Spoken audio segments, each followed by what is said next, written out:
Gustong-gusto at super excited na si Sanjo Marudo na masimulan ang first full-length movie nila together ng matalik niyang kaibigang si Daniel Padilla.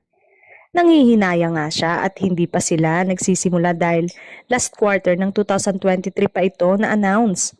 Eto nga ang naging topic ng makachikahan si Sanjo sa advance screening at media ko ng latest movie niya na How to Get Away from My Toxic Family noong Lunes. Hopya nga si Sanjo na sana raw after ng How to Get Away from My Toxic Family ay masimulan na nila ng BFF niya na si Daniel ang pelikulang Pagsasamahan. Magandang araw, follow-up movie ang nasabing proyekto na base nga sa story ay sinulat ang national artist for film and broadcast art na si Ricky Lee.